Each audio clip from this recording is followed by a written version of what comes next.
So I've got 4:04. Does that seem like that's a good time to start? I think we'll get started. If others come in, that's great.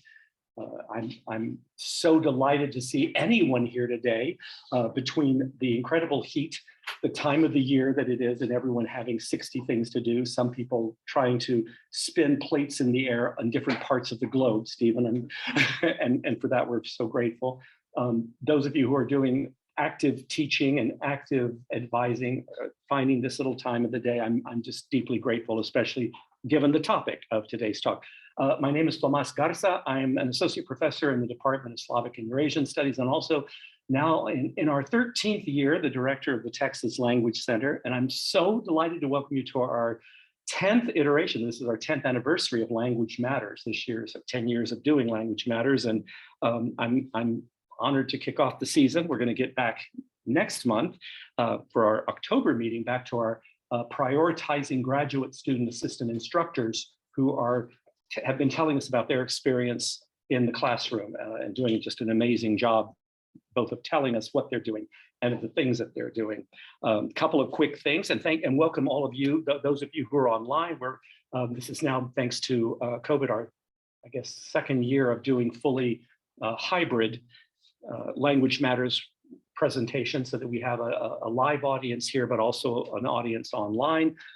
You could pick up on the way out one of these blue flyers, or you may already have one. This is our schedule of the upcoming events for the Texas Language Center, and still for the last month, unfortunately, of Coral, as we finish up their tenure at the university.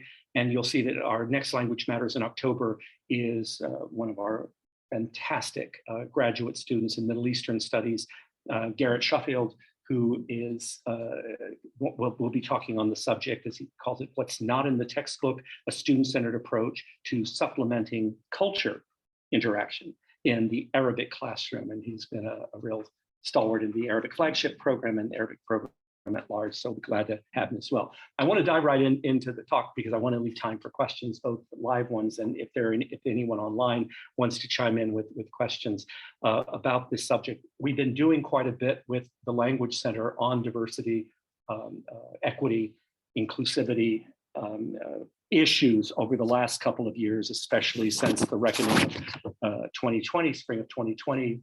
It's been clear to us all that we could be doing a better job in our classrooms overall, and our language classrooms in particular, to try to accommodate our students equitably throughout the term. And so I wanted specifically today to address kind of two issues that DEAI, but also to address the issue of the World-Readiness Standards, which get really short shrift in the post-secondary vocabulary for some reason. I'm not quite sure why.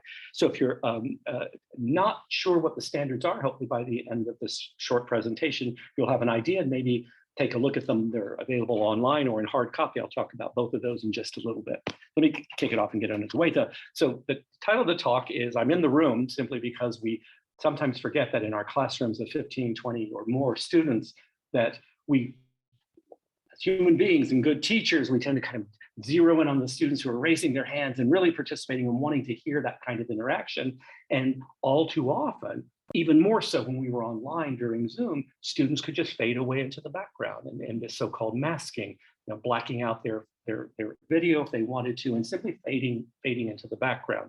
That can happen in the live classroom, and especially can happen online. So I really want us to think about ways to use the national language standards, the World-Readiness Standards, to help us address some of these issues. So I'm going to start with a little bit about just quick, not really a history, but really looking at the standards and what has changed in them. So for those who don't know, the World-Readiness Standards was a project that emerged out of actually from the George Bush era of looking at the No Child Left Behind idea of how can we create, the educational profession, create a kind of national baseline, a standard by which we can all try to bring our students to success in our various subject areas. And the foreign language, at that time called foreign language, before it was called world language standards, became a project partly through ACTFL, the American Council on the Teaching of Foreign Languages, and also the group of all of the AATs. So this is the American Association of Teachers of French, of Spanish, of Turkish, of Russian, and so forth, that all collaborated to create the first standards at the end of the 20th century, 1999, the very first edition that you might be familiar with. What it looked like when it came out, 99, is on the left-hand side of the screen, called Standards for Foreign Language, still using that term, foreign language learning in the 21st century. And this idea of forward-looking to a baseline of practices that could be brought into the classroom to help all of our students attain certain proficiencies as well as certain abilities in the language. By 2015, the first, and this is the edition, in fact, during the talk, I'll just pass this around, people want to take a look. This is the generic volume that can be purchased online. It's not too expensive, fortunately. Let's take a look at it. Each language represented in the generic guidelines is now putting out their own separate volume. So Russian, he's happy to say we were the first, yay. Only because I think we were just so dogged and persistent about wanting to be first. Our group in 2020 released the first volume that's going to be now a total of 22 individual language volumes. So the World-Readiness Standards for Learning Russian came out. Very close behind it, I think, are coming soon. Arabic is on its way. Spanish is far along and so forth. You'll see these coming out. So what changed between the 1999 edition and the 2015 edition is the focus of what I wanted to talk about. So the original standards in the Bush era mentality was to focus in specifically on K through 12. So the language instructional guidelines were really for the classroom, for school classrooms. The mandate given to us then in the mid 2000s, around 2010, was to bring those up to include post-secondary education. And this presented a number of issues. It wasn't simply, well, you just changed the topics a bit, you update some of the methodology to appeal to a 18 to 22-year-old and so forth. It really raised issues that we thought had relevance. Actually, we wanted to kind of backform some of them all the way to even K through 12. And some of those included diversity, inclusion, and equity in the classroom. So some of the right away quick things that shifted was the language of the new standards started to include inclusion for the first time. So in the 2015 volume that I'm passing around, you'll find in the preface this phrase, the inclusion of post-secondary programs, so our programs, university level programs, in the language-specific standards documents ensures a seamless continuity, student-centered articulation, and high levels of performance among graduates. And so there are a few phrases in here that are not just simply language appropriate for 21st century language learning, but really starting to echo the kind of language we were hearing in DEI commentaries. Things like student-centered articulation, that we were really focusing on each individual learner as an individual, not as a collective group in the class, but really looking at each learner. The idea of continuity and the use of community as part of that continuity was beginning to be articulated in the first edition. This is the 2015 edition of the new World Readiness Standards. But to me, the bigger shift, and also a visible shift, came in what most instructors, what most do know about the standards, and even if you know nothing about the actual volume or the guidelines, almost everyone has at least heard the phrase, the 5 C's, being bandied about for the last 20 years now, basically. So on the left is from the 1999, the original iteration. Now you think there's not a lot in a symbol. There's a whole lot in symbols, right? I mean, we know this, right? Symbols are meaningful. So what's the difference if you kind of look at these and start to kind of think in your mind what really changed between 99 and 2015 in the symbols that we see for the 5 C's? Now, the conceptualization of the C's, of communication, cultures, connections, comparisons, and communities made sense. These were all areas that language instructors all agreed were areas that we wanted to be sure our students that we brought into the students as a whole classroom, that we covered these various types of interaction. Focusing in a lot of the proficiency stuff on communication, tying culture into that, making connections with subject matter they may be studying in their geography class or in their other literature classes. making comparisons with languages that they already know, their home language, or perhaps even a second non-home language, and bringing in the community. Who's around us? Do we have other speakers, home speakers of the language within our 40 acres here? We're lucky that we have quite an international population here. But if you look at the left-hand symbols, it's a little bit like the Olympics. They're intertwined, interconnected symbols. And there is this almost visual hierarchy that, communication's at the top. And everyone to this day, even in this new model, still sees communication as sort of the roof that's holding up the roof doesn't hold up, but covers, there we go, the roof that covers the rest of our instruction. But the intertwining of these rings was meant to be intentional, that they were all interconnected, but it did give this kind of hierarchy to like an ordering, a kind of clockwise ordering of the importance of the 5 C's. The changing over to this single ribbon that folds over on itself, that still has the 5 C's of communication, cultures, connections, comparison, and communities, was a visual representation to say that there is a seamless connection among the 5 C's, that they were all part of one beautifully circular, multicolored ribbon. Now, again, I know this seems to be a little bit just what's in the symbol, quite a bit. Like the disco ball or the basketball or That is the World Readiness Disco Ball. Yeah.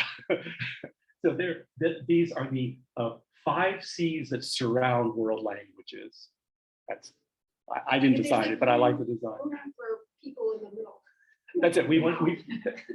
And a lot of thought went into this, right? There was a lot of committee work that went into this final decision. But I do like the movement from individual standards, as it were, these 5 C's, into this kind of one continuum that's there. So think a little bit about that as we move on. But more so, how did the 5 C's then turn into not just a symbol, but real matter in the standards, was to me the more important shift. That the hierarchy we got in that left hand, kind of the Olympic looking ring symbols, disappear finally, yay.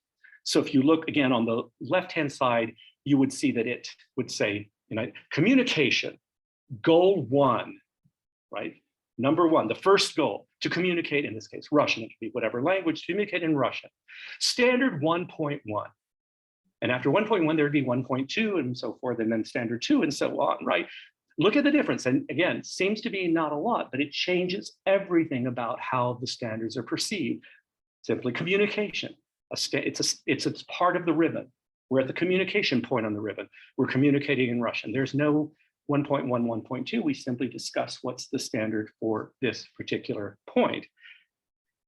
And you'll even see within the actual language of describing what we mean by communication, we've added much more about communication being not simply, as we have in the first one, the belief widely shared among foreign language teachers that helping students to acquire the ability to participate in two-way communication lies at the heart, but rather that we say there's a widely shared belief, and we have that among the language teachers, lies at the heart, and then say, however, as suggested, above regarding the general goal of communication, the standard embraces more than an acquisition of vocabulary and mastery of grammar. It's actually for the first time articulating for us that the standards are much more fulsome and embracing. Now, we had, as I mentioned at the outset, a big shift nationally. It's been called a national reckoning and all that. I think it's finally coming to our senses more than anything after the spring of 2020 that issues, especially in institutions, of institutional racism or sexisms or any other kinds of discrimination or prejudices, be examined critically. And 2021, this particular volume, which I quite like, World Language Education as Critical Pedagogy, The Promise of Social Justice, Regan and Osborne, who've done, this is their 3rd volume and 3rd actual iteration of this volume. It's the most comprehensive. And because it is 2021 print date, brings in the world language, the World Readiness Standards for the first time. So it's a very good discussion in kind of an article practices format of what we can do in our classroom, but the bit on, I wanted to bring up the bit that they have on the Readiness Standards as a separate thing. It's their chapter 10. And it's a chapter called Critical Pedagogy, Social Justice, and the National Standards. And it's not, by the way, it's not the most complimentary. The two authors are a little bit reluctant to just give full credit to ACTFL. Indeed, they mistakenly give it just to ACTFL, because remember, this was a consortium that came up with the standards.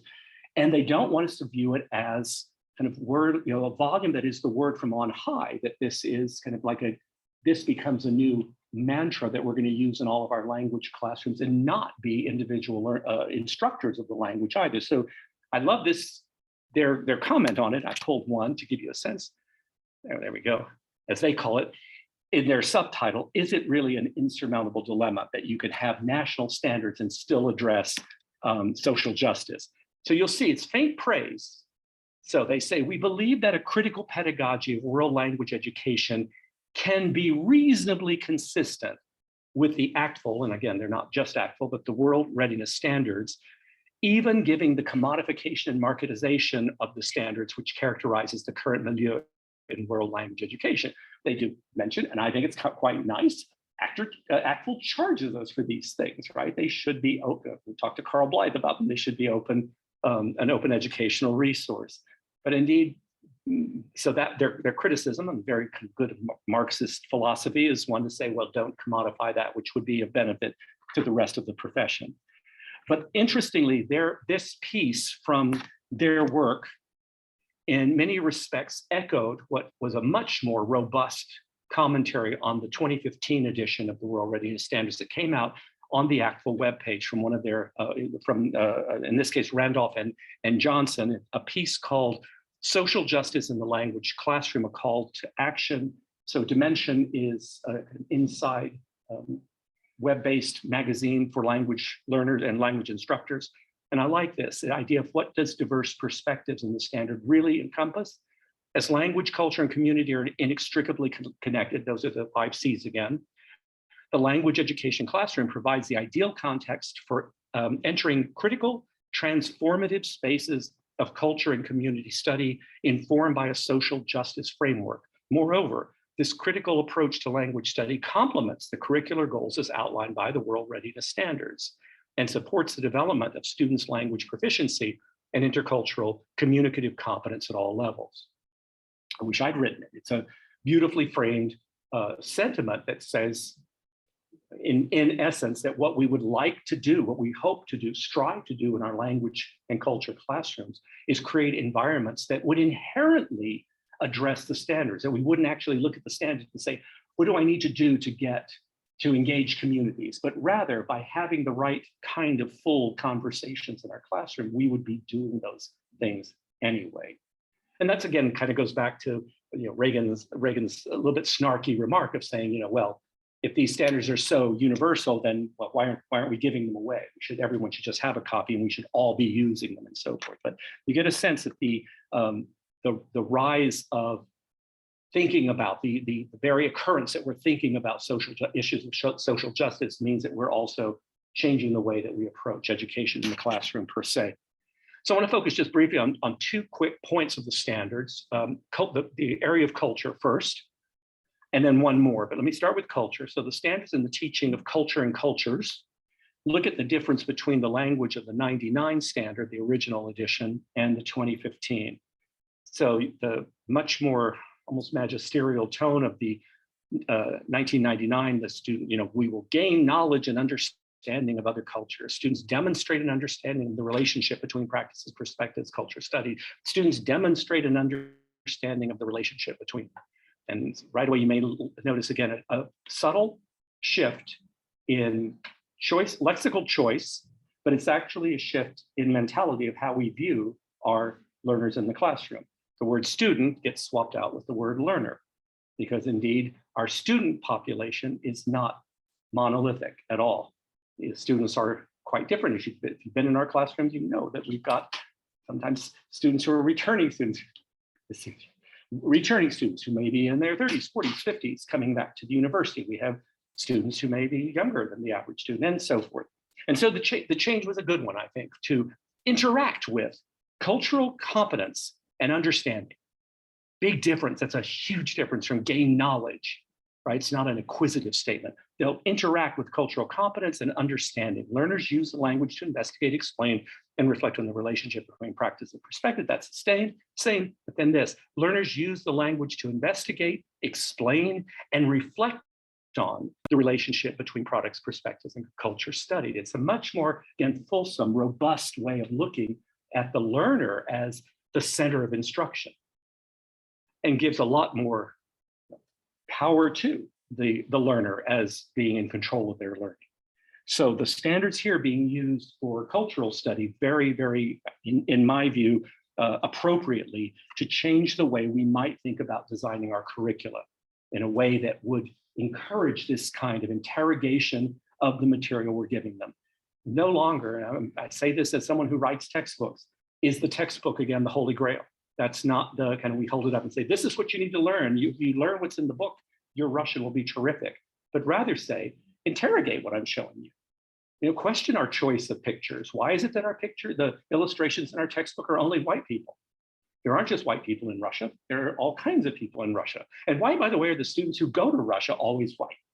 That's an interesting point too. We know that's not the case for our students who go in Russia. So get our students engaged in those kind of conversations as to why. Why? I always love that the humanities ask that great question. So a little bit of summary of what the study of cultures in the standards is all about, addressing inclusivity, is that intercultural competence, not just culture, but really intercultural competence, bringing in your own home culture with the culture you're studying, with other cultures that are maybe in part of the group that you have in a room. I'm looking at this room already, the number of cultures sitting around this table would itself make a class for discussion of intercultural competence. But look at ICC as diverse, compare, contrast cultures. Examine the other culture, culture two, through the lens of culture one, using second language context, and move the learner toward critical engagement. Again, you're not just learning, birthdays in Russia are actually celebrated as name days. That's a fact, and that's a good tidbit, but then how are they done? What's the difference? How is it like singing happy birthday to you? Are there cakes? Are there candles? Do we blow them out? Do we make wishes? What's going on that really, to allow the student, the learner to interrogate what's actually happening there? And ultimately that brings us into that transformation. The transformative language learning, this is good old Paulo Freire again, his idea of conscientization, the process of developing a critical awareness of one's social reality through reflection and action. That as we, the learner, think about what's happening in the Arabic-speaking world, in Spain, in Mexico, in Russia, as we think about these discrete actions that come out in our textbooks and materials, we're interrogating them through what we know about ourselves, the world around us, and we don't see it as simply check the box and get an A for that unit. It's not simply learnable frames of interaction, but rather transformative. It changes the way we think about the world and ourselves in the process. So for this bit of culture is the question of, and this comes back to the new iteration of the standards, the one that went around the room, the place of culture in diversity, equity, inclusivity, and access for world languages. This is a statement that ACTFL has maintained on its website since 2019, and actually that's an important thing. It's May 2019, not May of 2020. This is before the national reckoning began in the spring of 2020. So ACTFL believes strongly in equal access to world language study and equitable opportunities for all individuals to develop linguistic and cultural competence and pedagogical knowledge. And then the strong part for me is no individual should experience marginalization of their contributions or talents because of their unique attributes. Among others, these attributes include age, belief system, disability status, ethnicity, gender, gender identity, gender expression, national identity, national origin, race, sexual orientation, socioeconomic status, and any other visible or non-visible attributes.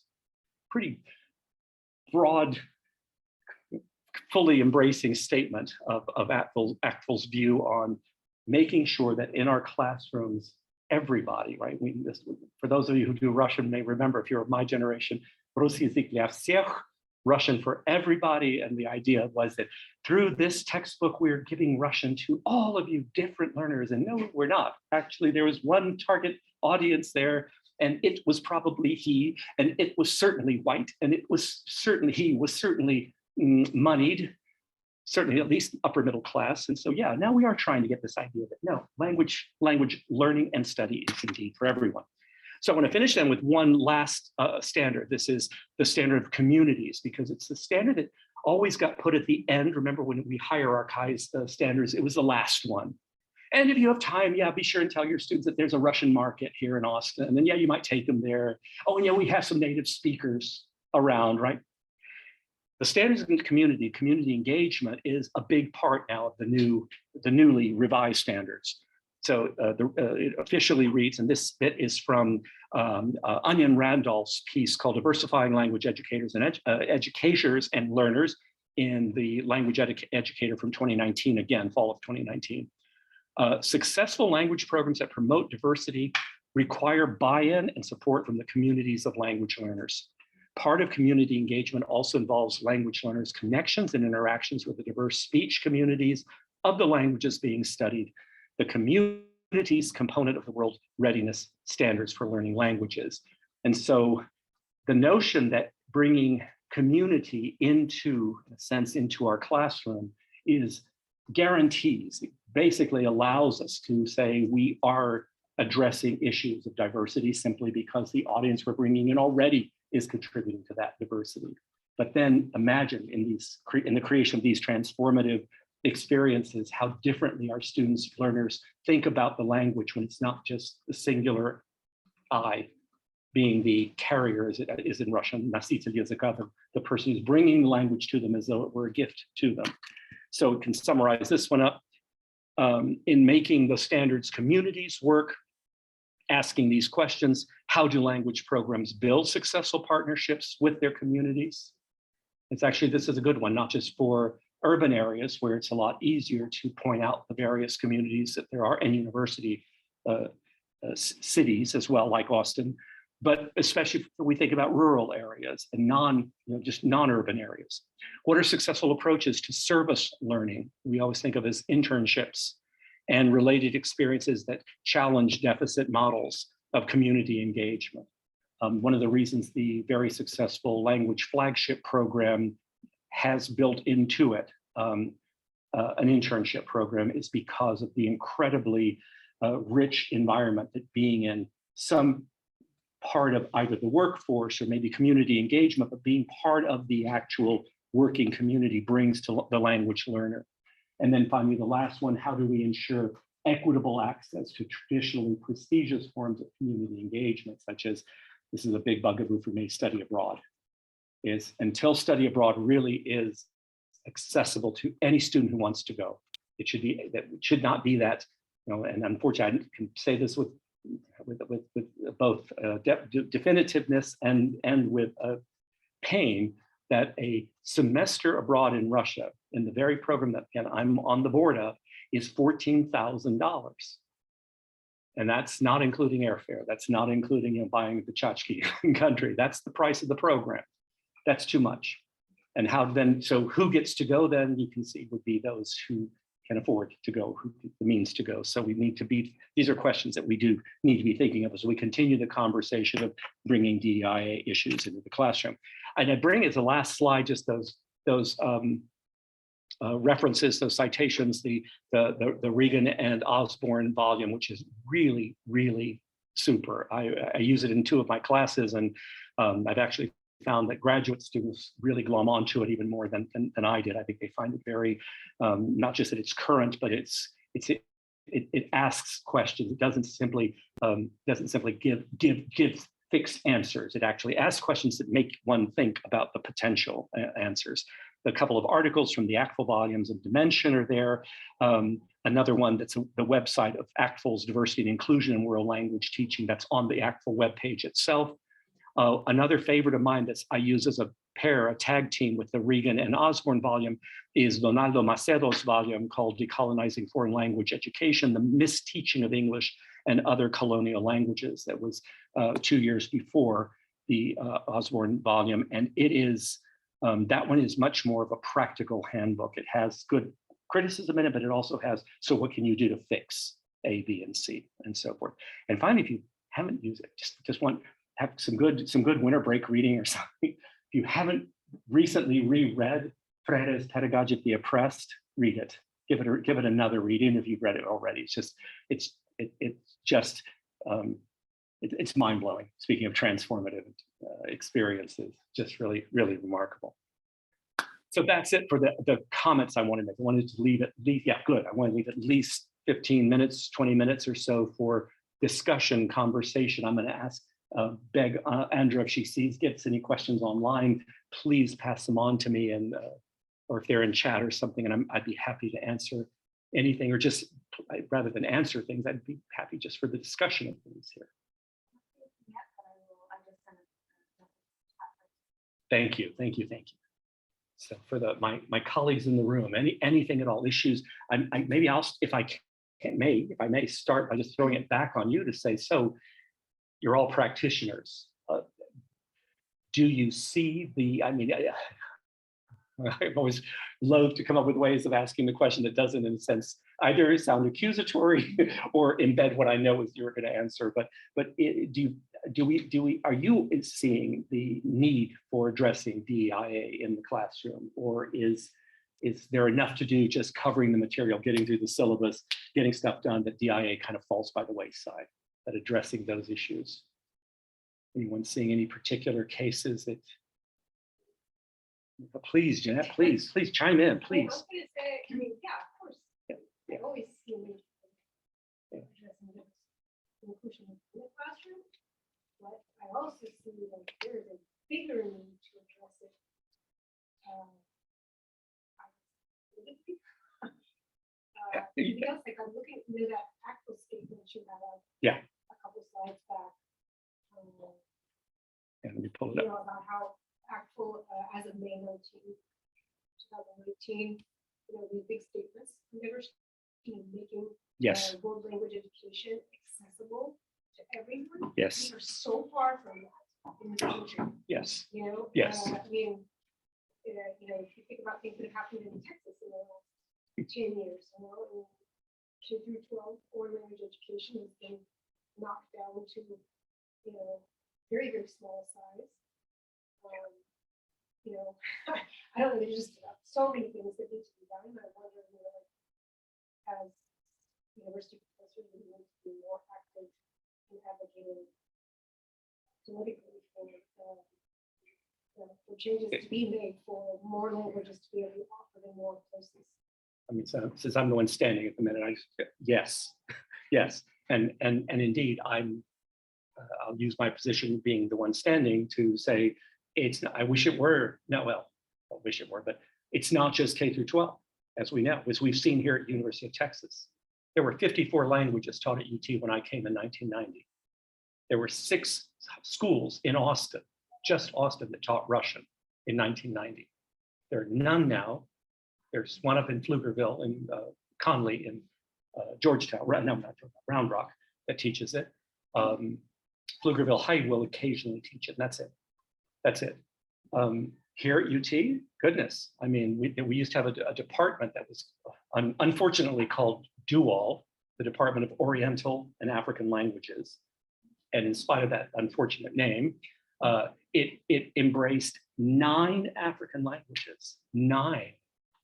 Some that I don't know if we'll ever see them taught at the university again. And it's so, how does this happen that we see this kind of contraction of, it's not a contraction of interest, nor is it a contraction of importance globally, but there's funds involved and this question of access, right? The university always looks, so how many students at Igbo do you have? 2? Oh, well, I can't pay Steven Seagal, a professor's salary, to teach 2 students Igbo, right? And schools, unfortunately, have the same, a similar, not quite the exact same, but a similar formula of is it, cost benefit analysis all the way. What's going to be the benefit to the overall individual students and the community at large if we continue to teach these things? But I'm seeing contraction here as well. I'm seeing the interest falling, by the way, not in our students, it's in our administration in terms of humanities and language. That's terrifying. I just don't see the support I used to see from at the decanal level, certainly not the presidential or provost level. I just don't see it. If I'm wrong, someone prove me wrong, please. But I just do not see that support that used to be there. You're not wrong. Yeah. 54. 54 in 1990. There were 54 languages at UT in 1990. Yeah, as I said, but where they followed, the greatest fall was African languages and Asian languages.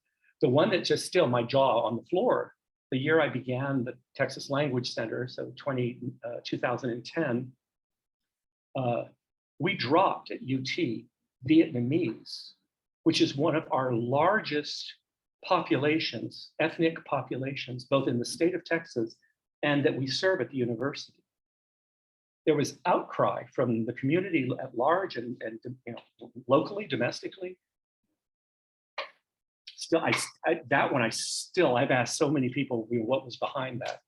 I just see every year programs here at the university, larger, not just liberal arts, international business program, right? That actually does business, does project business in country, in China, in Russia, Latin America, mostly in Mexico, and then another program in Brazil for Portuguese, dropped its language requirement, which was only a year to begin with, but they dropped it. So these individuals in business go into country with nothing. They'll do a quick, like 2-day immersion when they get to country for a few easy phrases, like to be able to say, "Dobry dzień," a few quick, polite phrases, and that's it. That's it. I mean, to Jeanette's point, I mean, I sometimes go, where is the mentality coming from? Because it's not from the students. This really is student-driven, right? Our client, as the tower likes to call learners at the university, our client says they want languages, they want this access, they certainly want the ability to go abroad, do internships, study abroad, and so forth. So. But I say too much, I'm sorry. Please, Jen, please. Ask about, one question is, how do we build a culture of diversity and inclusion, not only among colleagues, but also among students outside of just one? Because it seems like I've observed a number of situations when it happens so that one student demonstrates something outside of the box, right? Some kind of behavior, right? Not outside of the box, but some behavior that is not considered by the majority right as acceptable or normal. Right. And I think, like, what as an instructor, or what as a professor, fix that in a class. True. And another question that I'm sure it's true across the board in the university, that we get students from different academic backgrounds, level of academic skills that have been supported or haven't been supported. And just in a language classroom where we are approaching it from different angles, I guess, right, and different tasks. How do we bring those who come from weaker academic backgrounds to everyone else, so they don't feel excluded, right, just by the level of the task that we're offering, or the level well, of and there it is. I mean, let me give a baseline answer that will address both of those, and it's gonna, as I said, baseline. So just bear with me. I mean, I think the first thing we can do in decolonizing our syllabi and our courses and our mentality is to start with the word welcome, and that we make our courses welcoming. And I mean that. I don't mean just simply welcome. Добро пожаловать, welcome to my class. No, I mean welcome. You are welcome here. You and you and you and you and you. You're all welcome here. You all belong here. You're welcome here. And that single word, threaded through syllabi and threaded through a mentality, a culture that we build. I always like to call it an ecology in the classroom. That we build up that idea will precipitate the kinds of behavior. We'll see that I care about each one, and you should care about each other in the same way. Now, the focus in particular on activities, that's where the proficiency guidelines, did us a tremendous favor 30 years ago by saying, we know that we're going to have in the same so-called second-year Russian class, right? In a class of 15, 8 different proficiency levels, right? nearly, only every two students being alike. How does one do it? Well, using the same material, changing what you do with that material. I've seen this, I've watched Jeanette do this brilliantly in class, right? Adjust the task, not the text. With the same text, we're all gonna be working from this, let's say, but your group is gonna be identify the cognates. Your group is going to be put those into a cogent sentence. Your group is going to be just, whatever, right? You're changing up the levels, but you starting with that same base material. That's gonna be part of our making the class welcoming by saying, I will, as part of my commitment to making you feel like you belong here, make sure that I give you instruction, not direct, not, I'm not gonna say do this, but rather instruction, how to use the language that we're dealing with in a way that you're able to do it, in a way that fits your proficiency level and builds on that proficiency level. So it's always +1, right? +1, bringing you to a higher level. What we can do with other students in the class, that's a tough one, because there are always going to be outliers, or those who simply, as my students would call them, haters. I don't know if they're haters or not, but they may simply say, nope, I'm just not going to, I'm not going to play that game. I'm white, I'm male, and that means I'm better than some of you, and I'm just going to, that's who I am. Part of inclusivity means that we have to include them too. And the best way that I found is just kind of finding, in the group think that is our classrooms, it's a little bit of peer pressure, but as you see the class become welcoming to each other, it certainly does quiet those voices, if not completely eliminates them, at least in my short experience, couple of years experience so far trying to do this. Please, yeah, please.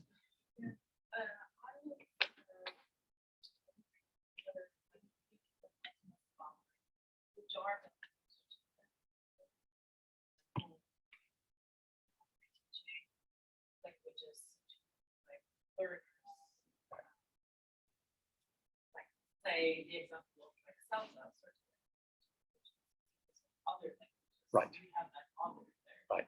Like foreign language, second language, Yeah. like less commonly taught. Right. Like, and I was wondering about like the differences between like classicalized, jargonized in Europe. Yeah. And like America, North America. Yeah. How this That's a great question, and it's hard, and because we may not always agree on what, we were talking about, symbols being important, and certainly language matters, to borrow the phrase from this program that we do, right? Language does matter. And so I think the decisions that we make to change from a student, one who's studying the languages, that's kind of like the way a scientist would examine an object, rather than acquiring, learning, that we changed over to learner, is actually important. They're small little additions, but they do help. I think changing from foreign language to world languages, or just languages, right? I think we're always trying to find ways not to make it so that we're othering anyone,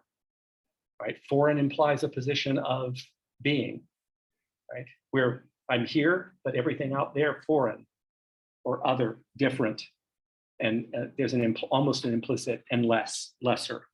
So yeah, everything we can do semantically to try to eliminate those things. Yeah, and I get called a snowflake and everything else because of that, trying to pay that attention to things like language. It makes a big difference. I think asking students for the pronoun they prefer to be called by, took me as an old man here, 64, to get myself to use they in the singular and there in the singular was hard for me, and yet it's the right thing to do, right? Is that there is simply gender neutral. And so, yeah, I like that form. I've gotten used to it a little bit more but it took me a long time to be able to say that, right? But I think that's an important part to address. I think the same way that we pay attention to the illustrations in our books and the pictures that we put in our books, the language we use in our books is important. And in the materials that we use in class, it's important. Anyone else? Please speak, please. I wanted to share Oh, something related to service learning. Yeah. I sure can.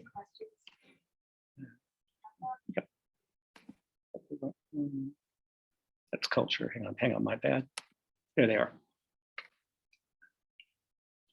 Yeah, what are successful approaches to service learning? I was just gonna share that this summer, I listened to a really good talk by a Hindi professor Yeah. at Duke University. This was organized through Equitable, so unfortunately the video is like hidden behind some. Paywall there, yeah. However, I was thinking maybe we should get her to come talk Yeah, at UT or do a Zoom talk. So she gave a presentation on service project, how she completely revamped her to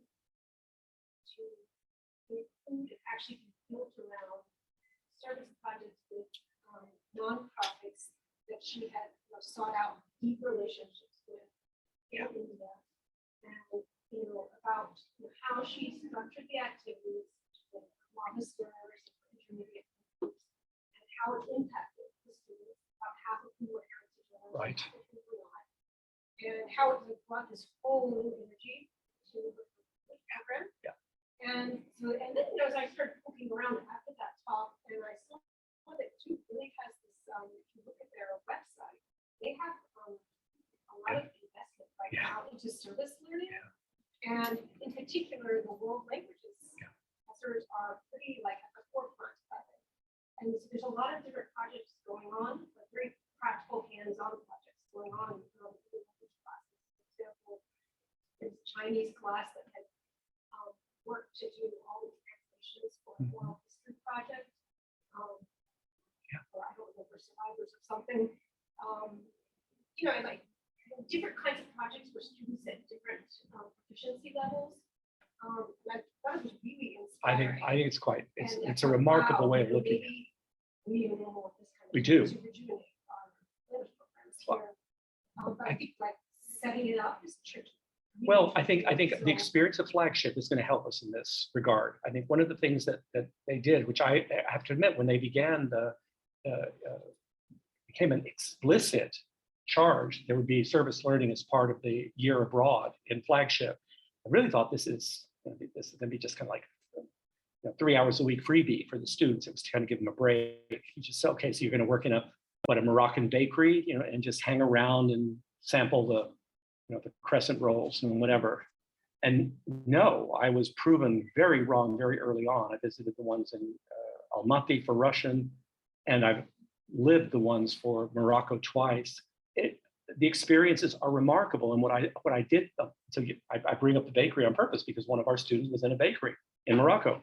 And it was just amazing to see how the student had become part of that culture, again, the environment, the ecology of the bakery, and knew the families that ran it so well and would go celebrate. They celebrated Ramadan together and so forth, and knew this language terminology and all, but so many of the super advanced students had no idea, right? The things about how yeast works and what fermentation is all about. You ask your average fourth-year student of Arabic to explain the fermentation process, and this student could do that, right? I mean, it's specialized language, but there it was. He felt really part of it. And a woman I knew who worked in one of the presses in Almaty in Kazakhstan in Russian became a journalist as a result of her internship program, of the service learning program, while she was there for that academic year. It was transformative in the literal meaning of the word. Changed her from being a kind of social scientist to wanting to become a journalist in country. So I would love to see us take that experience, because they have set it up basically at zero cost. Flagship does this because it's part of the local, it's a kind of back and forth community service. We provide the help. They give us the opportunity to put our students in those positions. And I wish we would do that in all of our, even domestic programs. We could do that. I mean, again, working in, say, a bakery, a grocery store where there's Russian language speakers, or the Phoenicia bakery where you might find a speaker of Arabic, or a speaker of whatever happens to be at the time. The staff there changes fairly frequently, but we could easily do that kind of thing here as well. And we're having, I think, so much. I think we feel the frustration of having so much to do locally, that one more thing to try to do outside is more daunting, though it'd be so worth it. Yeah, a lot of the programs that I saw them present there actually are not abroad. Hmm. not into. You know, I'm talking about domestic programs. Yeah. But rather, some of them are projects, that students are participating sort of alongside their regular curriculum. Mhm. They distinguish between those and then others that are, where the entire curriculum Yeah. is built, is fully integrated. Yeah, with into the that service project. program. So Yes. something Yeah. that lasts the entire semester and happens in small doses along the way. And a lot of those were virtual Yeah. exchange Yeah. types, things that had mutual benefit for both parties. Exactly. And two of the talks we had last semester, two of our graduate student talks actually were on project-based instruction. And a lot of that, what was happening in the classroom locally was also happening in a domestic setting somewhere else in the city. And this one of them was in a rather easy one for Austin, Spanish, and doing projects in East Austin. But the other one was for Arabic, and it was working with Arabic-speaking communities in the city. And finding the connection. But as you said, it became mutually beneficial. It was win-win. So the community agreed to allow students to do this work. One of them doing really interesting work for displaced persons. I'm trying to remember the name. It's the Austin something rescue. I'm not remembering the full name of it, but working with displaced persons coming from some from Syria populations and then the Afghan populations later, working both with two students who did do Pashto and one that did Arabic, working with the Syrians. Yeah. So I completely agree. Completely agree with that. Stephen, please. Actually, that's kind of my question. I was thinking about refugee education and advocacy and dealing with so much now with Ukrainians, but also history of refugee education. I remember from Freire, it's been a long time, this concept of banking education. That's right. Passing these chunks of knowledge through textbooks and in a very uncritical way. So in conversations with refugees, this is often the conversation. Why am I learning this and why am I learning it this way? Right. It becomes such a valuable form of social justice self-interrogation. Exactly. And I want to see actually, I'm not a member of ACTFL, but going down from that very high level to that very low level of trying to work with people day and night, giving them tutoring in whatever language it might be. I wonder if you could say maybe a few words about the problem as you see it of this banking education model and its persistence. How actually do you sort of surmount that? Absolutely. And I think in Freire's terms, he would say that the kind of experiential learning we're talking about is precisely counter to the banking model of, and I've learned one more thing that I can pop into the piggy bank, and that's now part of my proficiency in X language, right? But rather the experiential things that change one. The two of you hit very nicely on this idea of, if we are talking about high stakes interaction, like working with refugees, I'm not poo-pooing saying working in the bakery or something either. I'm just saying that the more that the interaction has impact on someone else's well-being, someone else's life or livelihood, the more that student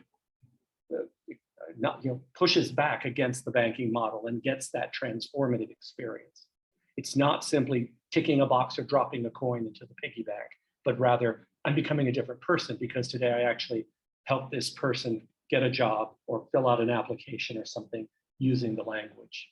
So no, I saw it in Sweden. Oh gosh, yes. Working with Afghan refugees in Sweden and just seeing how difficult it was in the first months of arrival in classrooms.